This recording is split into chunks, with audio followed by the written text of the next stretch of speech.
artist or guiding your process because there's just more exposure to shape and design out there? Or is it still like introductions to longboarding when you start working with a customer? Yeah. One other thing. How do you read the bullshit of your customer? Because everyone seems to prop themselves way up than they really are. So yeah, it goes one way or the other. I actually, like, it tends to be like people either admit immediately that they know nothing, or they'll just drop a couple catchphrases or terms that they think sound like they know what they're talking about. And maybe they do, but I think I think that people definitely have more awareness, especially of the cosmetic aspects of the board, right? Of what a cut lap is, or a resin tint rather than semi-opaque or opaque, or matte or gloss, sandy gloss, like all these terms. People are starting to get more, but even when I first started Paul Surf almost 6 years ago, it was explaining everything. Yeah. Every detail. I'd say, oh yeah, do you want a resin tint or do you want to do an opaque? And people would write back, oh, what's a resin tint? You know, and like, whoa, you're about to spend $1,000 on a board and you don't know what a resin tint is. Okay, cool. Google That's it. awesome. Thank you. But yeah, so there's a little bit of both, right? Like the hand holding, but then people who know every little detail, you know, to the 16th of an inch on the dimensions for their board. Or is that annoying for you, or is it exciting to work with people who are like that's really exciting. I like for people who have a very strong sense of what they're looking for and opinion to be in the shop with me if they can, especially when it comes to like color work and things like that. I want to actually mix the color with them. And then even with the board, I like for people to come in if they want to discuss, you know, if they have like a couple boards that they really love and they kind of want to blend the two or a few different boards, and they're looking for something in between. Oh yeah, bring in your boards. Let's look at them and kind of maybe draw something together. If we want to go totally custom with like a fresh outline, or just like get to see the person and see their body type and talk to them and understand better what kind of surfing they're looking to do and what kind of boards they've been riding, right? So I would have thought many New York surfers would be really high maintenance, because I sold skis, and I always remember a lot of Long Island customers particularly being extremely high maintenance, even though they couldn't even surf, you know, or like surf customer, and they would always be like, no, this is like an eighth an inch off, so fuck it, this board sucks, you know, like do you get a lot of that? No, I don't get a lot of. This is a safe space. It's a trust tree, so you can talk shit if you want. It's okay. There's no shit talking. Yeah, it's mainly with the color. Yeah. People get really sensitive about color. It's funny because we look at our phones and we send a color, and depending on the brightness on your screen, or whatever. Yeah, just a different phone, Android and iPhone, the screens are different. So you send me like a coral color, and then I mix a color that's similar, like a pinkish coral, but it comes out too pink and not enough orange or not enough red. And then so that can be tricky, but it's understandable, like you're ordering a custom board because you want to be able to choose all those little details and get something that's perfectly tailored to the cosmetic, and also dimensionally and all that. So I understand. Is it difficult? It can be really difficult sometimes because you can't make everybody happy, but we do our best. And if we make a mistake, that's in quotes. If we need to change something to make somebody happy, we've remade boards before because the color was a little off, A question to you, Tyler, and Paul. Moi? Yeah. Oh. Given your retail experience and having grown up in a surf shop, surf and ski shop, is the customized the industry of customized boards and direct sale through website or Instagram a sort of warning shot or the death knell to the classic, like, I'm going to walk into a surf shop cold, I'm going to look at boards sort of that I get, but they're not tuned to me, and I'm just going to get as close as I can based on the guidance of some guy on the floor, and that interaction might just be like 15 minutes. Whereas like you go to any good custom shaper, Paul, at the table, guys I've worked with, there's a big conversation. Like some people have it dialed and they have forms and they can really speed it up, but there's a relationship there. Well, I would say from a retail perspective, a lot of people come in, look at a board, look at a few boards, come back a few days later or a week later, look at it again, you have a conversation.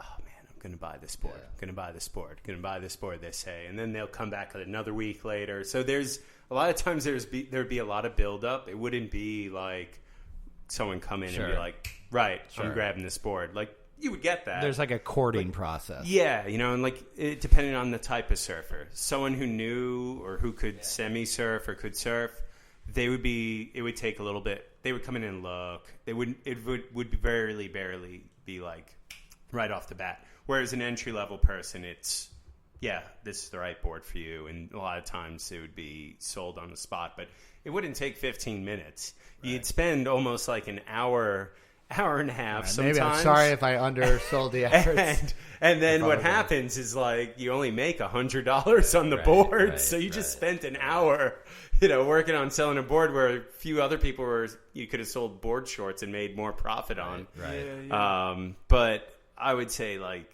the custom thing does affect the retail in some ways. It definitely, someone's going to go to Paul. They're not going to go into a surf shop. They may go into the surf shop to get the traction pad or the leash, unless you start selling them, Paul, which might not be a bad idea. Just saying, and fins, but those things definitely play into it. But surf shops have to change and have to evolve too. So.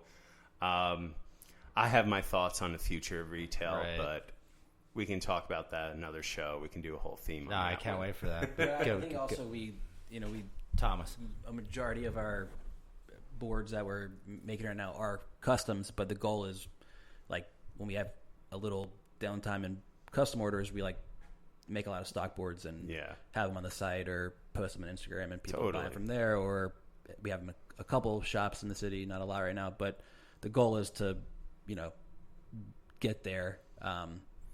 It's just with one person, you're limited in man hours. I think it's also a little tricky transition for the business because we're set up so custom, right? Mm-hmm. So when we make stock boards and we put them in shops, people will go in and maybe look at them, but then they think, oh, I want the same board, but just slightly different hue or a different color, right? Or 1 inch longer or something like this. You're like, oh, you don't want to just buy the one right there? Oh, okay, great. Yeah, we'll make you one. But I think that it's a little bit of an obstacle for the business to make that transition where people think about just walking in to buy a board when the whole concept has kind of been the custom and walking you through the process, come into the shop, see it in process, all that.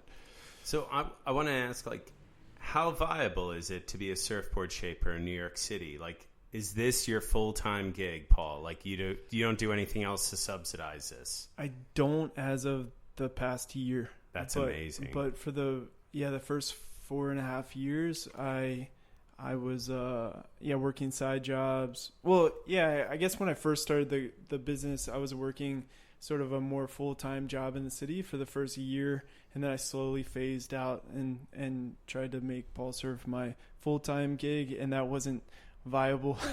I was working like side construction kind of jobs because that's where my background is, carpentry and construction, and then making boards every other second of the day. And and then the past year and a half it's been full time, which is pretty remarkable. I can't believe that it's working kind of. I want to discuss you're starting to play with the business model of surfboards too.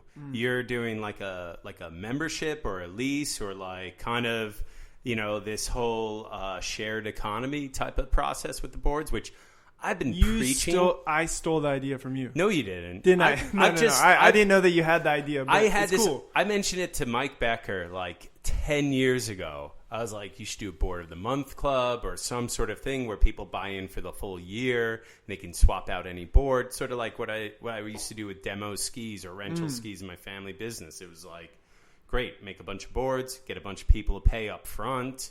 You have all this cash in hand, and then you can make the boards and get people to try it out, and then they'll commit to buying a board shape that they like.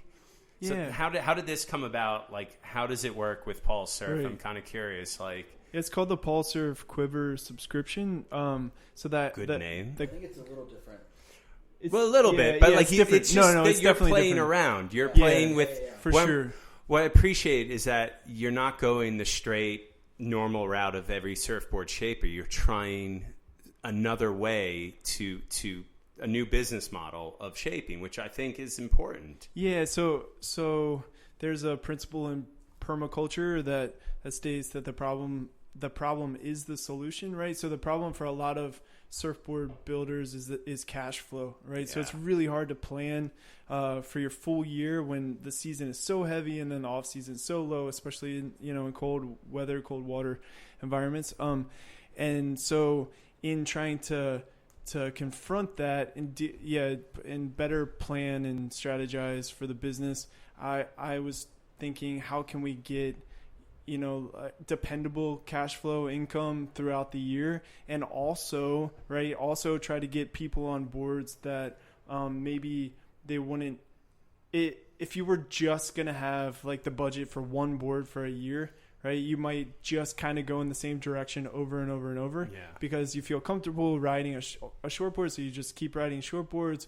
And when you break that one or you get tired of that one, you sell it on Craigslist and get another one quite similar. Maybe you're moving around a couple inches.